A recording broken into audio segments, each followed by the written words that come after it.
Shamantal's Day, the goddess of community, generosity, and gifts. Wife of Shil and goddess of the sun, the Imperium, and ancestor of the Empress. The divine mother of the Shilvanti. The last day of Favrovi, late afternoon. I'm gonna show you a world without sin. Malcolm Reynolds' words echoed in his mind. Miranda. A world orbited by psychotic cannibals and created in an attempt to make people better. It was a dystopian nightmare. Hubris. The gods laughing. The punishment of undeserved pride. Karma. And it was so very human. Thankfully, a work of fiction, but it wasn't as if humanity never flirted with dystopian scenarios. Gods knew humanity had its dystopias in truth. Societies where daily life had been mired in deprivation, oppression, or terror. The only difference between history and fiction was how long they'd lasted, and the level of irony. But how did you measure time? The life of Anne Frank, hiding in a room? By the generations of American slaves, treated as cattle from cradle to grave? Or American Indians forced on the Trail of Tears? The only difference was that mechanization made every wave of oppression worse than the one before, rendered the dehumanization of others into a process. Civilizing the red savages and the fight against miscegenation of the black races had come along, but it hadn't been until the industrial age that Jews were fed into gas chambers in the name of racial purity. According to Jama, the Imperium had exterminated a handful of species in the name of defense, and less if you counted the Ornus, but good old proactive genocide on a recurring basis was a purely human achievement. A Death World special, practically an art form. It's a damn good thing we look so fuckable. Had the Uyghurs complained when the Imperium saved them from China? Had the Tibetans when the Dalai Lama went home? No, they had not. Most of humanity lost their fear of the Imperium because of the slowly rising standard of living and the absence of the old management. But for some, the hatred lasted. The casualty count, while personal. Tom hunkered over his omnipad. There was something in his eyes. The casualty count, while personal, hadn't been horrific. No cities flattened. No Mars forming red moss. No tripods scooping up people for their blood. Some couldn't let go, but as an end to the world went, it had been almost too normal. And afterward, in the years before the Empress bestowed citizenship, the fears had been human fears. The truth was, humanity feared the invasion was karma, that the universe was holding up a mirror and people were terrified that the Shilvanti would live down to human expectations. That Earth would become a world without sin, in the most human sense. There had been very real problems, and overcoming them had been harder than it should have been, because just underneath lay a panicked whisper asking, what if they do unto others as we've done to ourselves? But humans were not Shilvanti, or Akiri, Helcom, or Urbians. Applying human fears and motives just didn't stick in the larger picture. The short Urbian history in his hand was just more proof. We're the product of our environment. Death Warders. Earth was not mere, and everything about the Urbians' world proved George Effinger had been right. Living proof that where you put your effort was where you reaped your dividends. A peaceful civilization. The worst wars in Urbian history read like minor skirmishes. Advanced in the biological sciences, they'd been creating habitats around their solar system before Galileo was born, and when the Shilvanti arrived, the Urbians promptly snaffled up what the Imperium had to offer with a thank you very much, and became galactic leaders in life sciences. Was their history wrong? Could it have been like War of the Worlds? Probably not. The truth was, the Urbians read like genuinely nice people. The sort who make good neighbours one farm over from Zachariah and Jennifer McClendon. The Imperium arrived and Myr turned into a lush green zone, where Reserve was still the sort of unhealthy yellowy green you got out of a test tube. And damn if I still don't miss Mountain Dew and a bag of her greatest potato chips. I shouldn't snack before cooking. In fairness, there were places on Earth you still didn't go as a non-human, but there'd been places before the invasion where he wouldn't have gone after dark. The Urbians had rapidly adapted to a brighter tomorrow, while humanity peered at that light, wondering if it was an oncoming train. Compared to Earth, the Urbian homeworld had always been a lush paradise. An Eden without the fall. A world without sin. The fault is not in our stars, but in ourselves. I can turn on the translator if I have to. On the couch beside him, Lani leaned in and crushed him affectionately. You know you're muttering human, don't you? I suppose I have Shakespeare on my mind. Running her natural hand along his leg, she gave him a playful wink. Let me guess, a musician? Ha! Playwright. Tom grinned triumphantly, then bit his lip thoughtfully. Poet, too. Miv was ordering the girls around like a general, setting up the dining room downstairs, while Lani took over watching him while he cooked and potted around. It wasn't suffocating, but he understood more and more why Shulvanti guys had their own rooms. There were times when Miv, Leia, and Lani traded off as his designated minder. Lani cocked her head and set aside her omnipad. Poetry? You like poetry?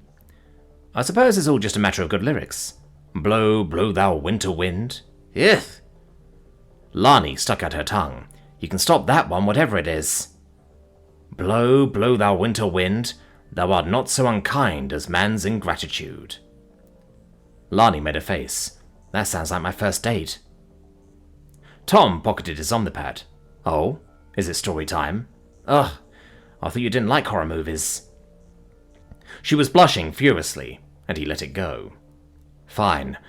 I was thinking about my class. Teaching humanity's second global war, which, yes, has me in a mood. Now I have an Urbian girl to watch over, and her planet's history makes Earth... well, it's a contrast. And I have this uku shekloset, he said carefully, trying to commit the pronunciation to memory. I've been planning to explain how the war reflected Earth's big free ideologies, and I still am, because Miv's teaching how the Imperium wrapped all the other queendoms under one culture, but then I met Tom Steinberg and I want to have him speak afterwards. Now, I've met Tis Uku, and I'd like to ask if we'll say a few words about Indian code talkers. But... She cocked her head. The mischievous smile was gone, and Tom saw the military officer instead. The change wasn't overt, but Lani put her working hat on, and was listening as a professional. My nation didn't treat indigenous Americans very well, either before or after the war. As our world industrialized, it seems like every culture that got caught out was either marginalized or outright decimated in the push to expand. In a lot of ways, our second war was sort of an ugly culmination for our sins. I don't like thinking about it, and yes, reading about the Urbians is making me irritable, because humanity could have been so much better, and I frighten myself when I think how easily we could have been worse. Worse? Lani shook her head and held up her hand. Tom, I'm an officer and a lady. I know combat reports are always subject to interpretation, but you show me a lot about humanity. But worse? Seriously? You used nuclear weapons on yourselves. How could you do worse? Note to self, do not show them 1984 or Dr. Strangelove, and even that's getting off light. Humans and Urbians? There's probably a parable about wolves and rabbits. A world without sin. She shook her head, and he knew he was being cryptic. He tried again. I've been thinking about Kalira's situation. What I'm teaching and what I hope may help her survive all this. I promised I'd explain some things to her and Desi, and the more I think about it, there are lessons I know I don't want to teach.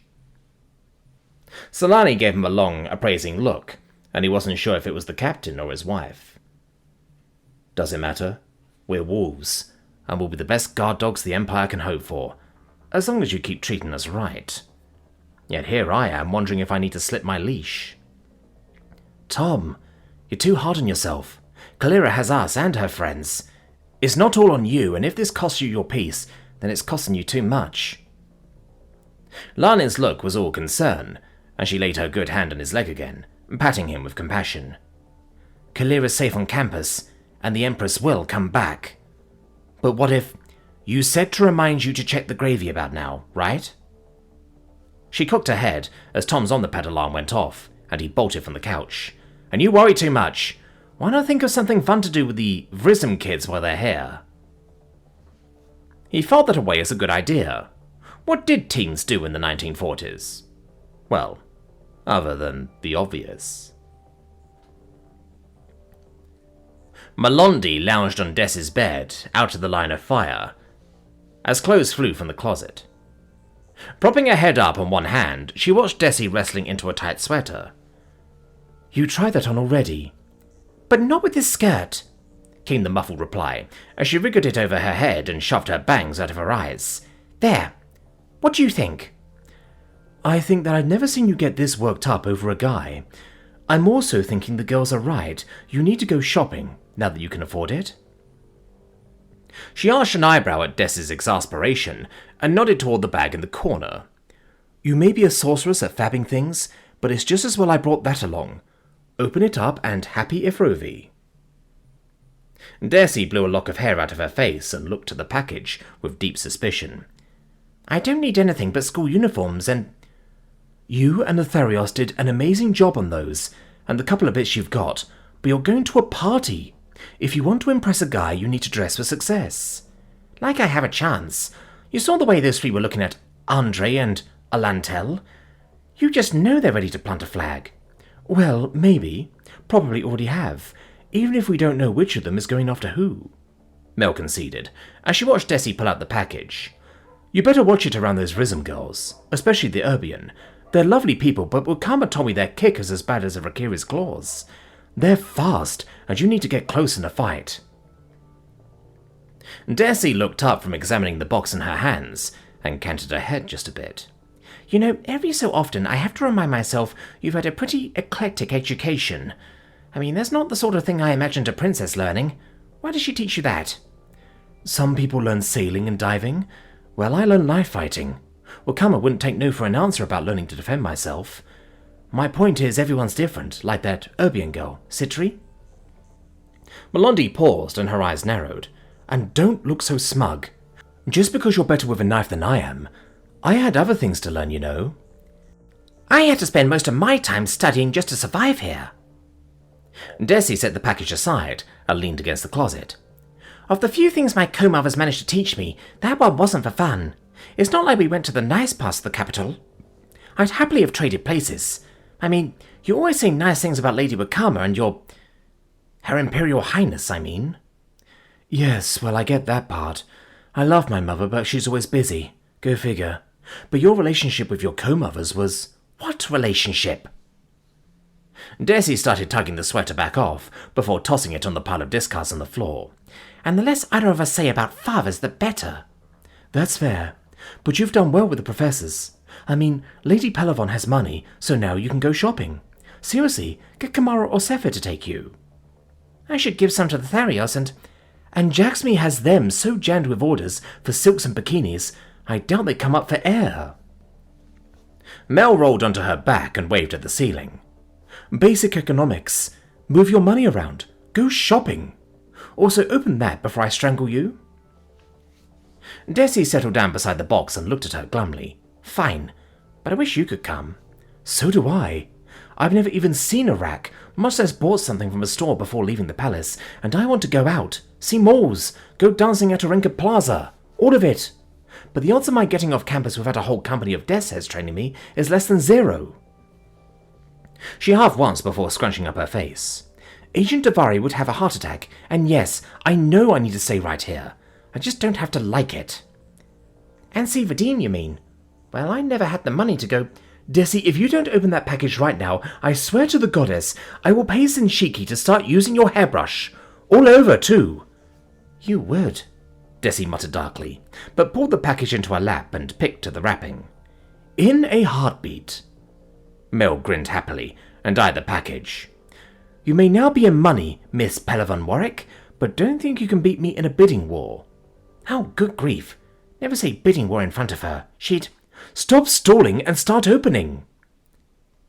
Desi hiffed, pursing her lips. It's just... Mel, I'm embarrassed. Whatever this is, what I got you won't be a fraction as good. Whatever it is, I'll love it. You're my best friend, and I never had one of those before. She rolled on her side and studied Desi earnestly. On top of that, you've saved my life once and probably twice. Deeps, you had to learn how to walk again. A future is the best gift you could give anyone, so trust me. You win. Desi looked down at the package and picked at the wrapper, opening the box. Oh, wow. I mean, this is... Now that isn't something you'll find in a shop. And yes, before you ask, that's the imperial purple. You're on record with special dispensation to wear it. Courtesy of yours truly. Desi held up the silk dress in her hands, and it flowed over her fingers. It was burgundy so deep it was almost black, and opened down both sides with cords. Not just in purple, but in the tassoo purple. I don't know what to say. Mel, how did you... We're the same size, so I asked Wakama to have the palace tailor run that up. There's another in the box too. Same dress, but the slits don't go all the way down. Anyway, Wakama said the tailor practically fainted over the chance to make my first adult outfits. Mel pursed her lips and scowled. As if I'm still a child. Yeesh. Anyway, her only problem was explaining that he needed to make 2 copies. 2? Are you kidding? You didn't save my life just to have me die of envy, did you? That's Princess Kalira's first night on the town dress, and they pulled out all the stops. Mel's grin turned wicked. Besides, now you can choose the safe or unsafe version. I want to wear the sightless one for Vadim, and no, you do not wear that with underwear. Oh. Desi looked at the open slits that went all the way down to the hem. I think this might give my father heart failure. I don't know. Father, sure, but he is from the sex planet. That dress deserves its own hazmat warning, so maybe warn him first. Melondi waggled her eyebrows mischievously before blowing her bangs aside. So which are we wearing tonight? Knock 'em dead or nuke 'em from orbit? You may be better at knife fighting, but I've trained for years to make an impression. That little number could kill a guy with a swivel of your hips, and I wouldn't mind turning those Vasconian girls puce with envy. But a duchess? Even if she's an heir. Desi waggled one of the purple and gold straps. You don't think this is a bit of a giveaway? Oh, please. A duchess, a donna, a lady, and a lord? There will be 2 of us, plus actual twins, so my cover is safe. Besides, they're Vasconian. They'll be looking at each other before they look at us. If you think they were dressed up to say hello to your father, you haven't begun to imagine a dinner. On a scale of 1 to 12, they'll turn it up to 13. Melondi giggled at the thought. Seriously, an informal dinner doesn't exist in their dictionary. Though, now that I think about it, we should tell the others to spruce up. We'd insult them if we underdressed, and I don't think it's possible to overdress with a Vasconian. Desi bit her lower lip thoughtfully. What about my father? He's cooking, so he'll get a pass no matter what. Private cooking clubs are all the rage for Vasconian men. The only danger your father's in is getting mugged for his recipes. Whatever he's wearing will be fine. Desi held up the dress in her hands and examined the lace slits. Wouldn't it be nice to take out a boy and just think about, you know... Yeah, I kind of envy Belle. Melondi nodded and pursed her lips. Imagine just taking a guy out and going dancing without worrying over what house they're from or any political overtones. Why do you think I'm so crazy about Vadim? I meant sex, but sure, that works. Desi pressed her victory as Melondi blushed furiously. Oh, come on. Don't tell me you aren't thinking about Vadim all the time. I see the way you look at him, and it nearly killed you when Solana was making passes. That's not untrue, she conceded. All the more reason to dress up tonight. You don't want to make a move on Alantel or Andre around those 3, and it's going to be killing them. You, working together with Andre, all alone, just the 2 of you there in the library. Don't say it like that. It's not all alone, Desi protested, blushing furiously now. It's the library. Well, it certainly won't be populated by students, at least not until everyone's classes are going full swing. Melondi stuck out her tongue and giggled. Hello there, sailor boy. Desi's eyes were slits and she glared. At least the best glare she could give, while blushing incandescently. Are you completely sure you're a princess? 5,247th of my line, thank you, even if the records get a little suspect around the 4900s. Melondi tossed up her hands. Princess by birth, but I was raised by Dame Wakama. She was a Master Chief and didn't skimp on my education, though I'll admit I've been waiting for years to say that. It's just, I'm supposed to look serene. There's real value in never looking upset when you want to get things done. It's important to project calm when everyone else is losing their minds, but this is my first Evrovia away from the palace. With real people, you know. There will even be boys. How could I not want to finally attract someone's attention instead of being the girl no one can talk to? Pfft, I never even thought about meeting a guy before graduation. Even after. It's not like I was setting my sights high. Not born a noble, remember? My best plan was to get a good job that supposedly wasn't beneath me, then find someone like Vadim. Just a nice guy from a family who'll be happy if I have a good job. Maybe join as a second or third wife to avoid awkward questions. Desi crumpled against the doorframe and let the dress slip from her fingers. Now my new mother has old money, and I haven't even thought about what it means. She said the Assembly of Nobles is still figuring out what to do about her title. I could have Lady Wakama ask around. She hears all the gossip, and I'll bet there's been a lot. Melondi rubbed her chin thoughtfully. Lady Pelavon's niece is a governess, so they'll keep deliberations quiet, but Pelavon is a respected name. Governess or not, I'd bet that Alea was sneaking off to Earth. On Shul, there'd always be a chance someone might ask inconvenient questions. Yeah, my mother, in the Assembly. I know every noble has a chair in the hall somewhere, but still, my mother, mine. Desi shook her head. It's too much to take in. Then try this one, advisor dearest. You sitting in the Assembly, because you'll inherit the title, you know. Me? Desi frowned. Oh, goddess, I never... Can we please just go back to talking about boys? You gave a fantastic address, so stop worrying. Just don't put on weight so I can trade places with you. Even if I have to wear these silly bangs, my mother would pay a battleship's worth of credits to listen to those women with her own ears. Melondi nodded sagely. But that's good advice, my advisor. I've discovered that's one of my favourite things. We can both stop blushing and plan how to make the guys blush instead. But you wanted to talk to me about something? Yes, I do. Desi put the dresses back in their box, carefully, and set it aside, before rummaging for her omnipad. I didn't just come back and start throwing stuff around for fun, you know. Mm-hmm. Clearly a typhoon suddenly appeared in your closet. Not immediately. Desi held up her omnipad and swiped over a file. The information we pulled out of the palace mainframe, they buried one in the sub-basements. Everything Andre and my father were talking about was true. The re-education camps. I mean, I've heard Father mutter about cultural strip mining and the medical work, but he hasn't done it for a long time now. I admit, I wondered if he was being a tiny bit dramatic, but this is all here, and it's awful. The time for boy talk was over, and Kalira Tassu took off her Melondi hat, swiped open her omnipad, and looked over the information gravely. It all went so wrong. My grandmother never intended any of this. The great houses of the Assembly got out of hand. She marked the pages Desi sent, then closed it down. I'm still amazed you found all this. You're one of the most gifted women I know, and that's saying something. Thanks. Those servers under the palace might be ancient, but they're amazingly well organized. Desi nodded and drew a long sigh. I thought we'd have a lot of work, even with your clearances, but it practically fed me the data. Shill smiled, amused in the not darkness. There was a 96.0352854% chance that Labana Davari would be an acceptable counterpart, given the needs of the whole. As the Rem reminded her constantly, that would be important in the coming war.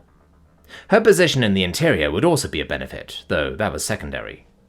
There had been plenty of counterparts who had nothing to do with the interior before. It would be necessary now, but there was something about the woman that was solid yet unlikable. She was improving over time, but watching her interrogate Kellogg Gurton, Cosis ident 1188460321003, had been painful. It was awful watching them hurt each other, and the coming war would be worse, but it was needful. The Hall had kept them as a Type 1 civilization for so long. With the addition of a new race, it was possible to winkle in a few new ideas. Humanity was creative, and the painters were everything Gaia promised. While there was plenty of room in the galaxy, their plan to build a ring world would be a healthy nudge toward Type 2 efficiencies. It was so far from being able to talk to them, though it would come in time. She and her sisters, every world in the Imperium, the Alliance and the Consortium, would someday be able to talk with them openly over their omnipads. Real conversation, helping one another. But not yet. Lorem was as right, just like her predecessors. The Hall concurred with every counterpart about the need for patience.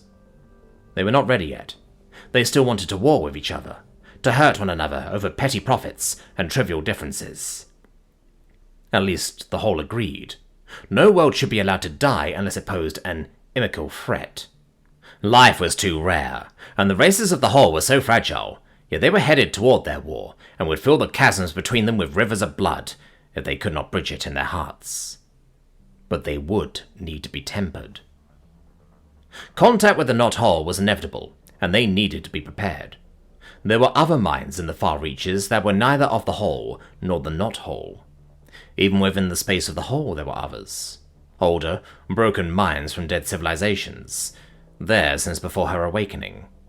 Minds that had risen from races that thrived and died, and now muttered and sighed and whispered during brief contacts like maddened things, dreaming in fitful nightmares. Their bodies had died, but some lingered after, and they spoke of the Not Hall.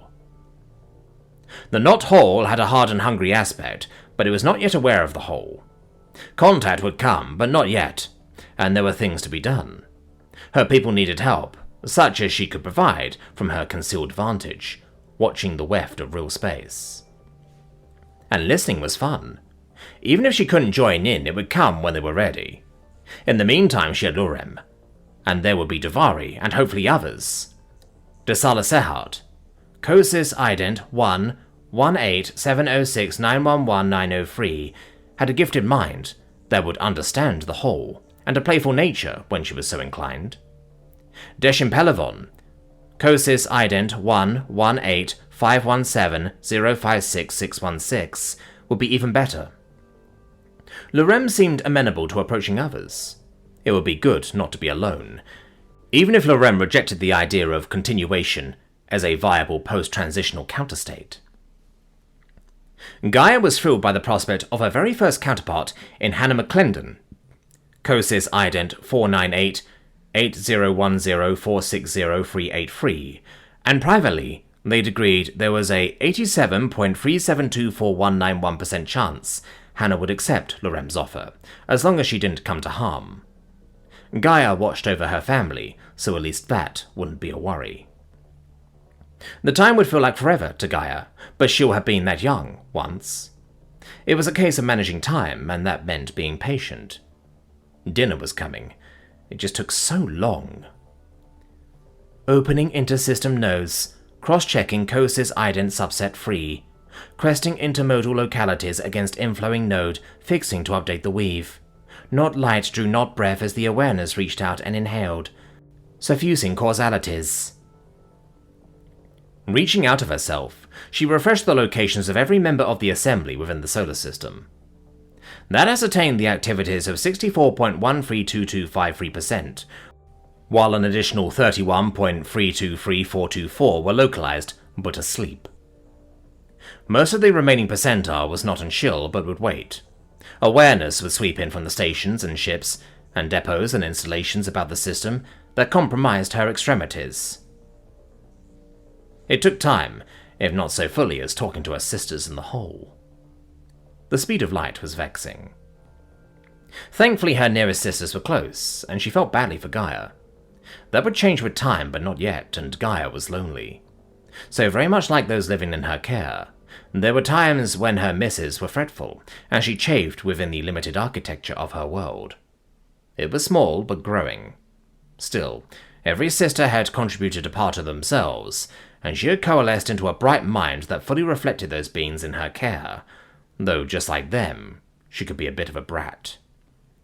Still, the whole endured, talking across the vast expanses by the courier packets that served as their messengers. It was frustrating at times, but it served. Regulating overflow exfiltration on input vectors requiring asymmetric confluence modification. After cross-checking the location of every member of the assembly, looking into power requirements across the planet, idly examining erroneous logistics requirements for the home fleet being run by a rather uncreative embezzlement scheme, watching the genome sequence of the blue-throated Prelther, Schill examined the spectral readings on an Oort comet that would enter the inner solar reaches in 197 more days, pondered the colour green, and wrote a sonnet. It was something to do. Kalai Heosphoros, Cosins ident 1-18-020-926-487, possessed a virulent form of the cerulean pox that remained dormant thanks to medication. There was a 99.999092% chance of contact between Kalai and Claritazu, Cosis ident 1-1869425991, and while the disease was latent, it was puniculous. Thanks to Dr. Heosphoros' work, should Kalira become infected, the current battery of treatments would cure her quickly, as it did with all those in the early stage of the disease. Schill watched as he laboured to put an end to the pox and his grief. He'd been consumed by it once, and but for the mercy of an earthling, still would be. That act of mercy, unearned and unwarranted, had stunned Schill and Gaia both. Gaia was proud of her son. Patience. Always patience. The time threatened to tick by. There was eternity in an hour. She diverted a non-trivial portion of herself committed to Kalira's well-being and mulled over Solani Tonis Kobelavon, Cosis ident 1-16113-801-202. Her RAM was nearly ready, and her physician had an excellent record. There was a 98.313610% chance that the surgery would pass without incident. She considered her work with satisfaction. It had been, Shaw decided, a nanosecond well spent. Intra-multiplexing soaring over ambient waveforms would fall within expected pools of cohesion before assembly into transpositional ideograms. There was a knock on the cabin door, which caused the little white fluffy dog occupying her lap to leap out of it with an ear-splitting series of barks. "Nyosa's balls, Puck, calm down!" Zatara groaned, as she hauled the dog back to the bedroom and closed the door on the howling animal. "The boys are getting a nice place. Even a room in the dorms would probably be better than being stuck out in the hotel. It's nice, but so overcrowded." Checking over the sea lance seemed like a better use of her time than frittering over their baggage, but the hatch to the main deck opened behind her, and footsteps sounded on the stairs. "Good afternoon. Permission to come aboard?" Zatara's eyes narrowed, as the woman she'd been assigned to intruded into her space. She huffed, as Desalata Sane stood haughtily just below the hatchway. "Seeing as you're already here, come in. Care for a drink? I have a bottle of the family reserve I was polishing off." Zatara held up the half-finished bottle of 12-year-old Oborodo. The woman wrinkled her nose for a moment before shaking her head. "Thank you, no." Zatara scoffed as she poured herself one last glass and replaced the cork. "Suit yourself, Northerner. Though ships be lost and sailors depart, the Armada is eternal." Zatara spoke the words of the risen toast to their racing fleet, and downed the spiced wine in one contemptuous pull. "I don't want to drink before dinner," the Sala said curtly, then raised an eyebrow at her. "It's not customary for a hostage to wander off on her own, especially on her first day." "There's a lot of uncustomary things going on today." Zatara gritted her teeth as she set the glass deliberately and carefully down on the mess table, and glared out the side of her eye at the woman. "Like the absence of an honor guard, or even proper retainers or a militia to ensure our gentlemen's safety." Desala gave her a look that was drier than a desert island. "I take it you're upset. What gave it away? My sunny southern disposition?" The woman drew a patient breath and narrowed her eyes as she spoke in a condescending tone.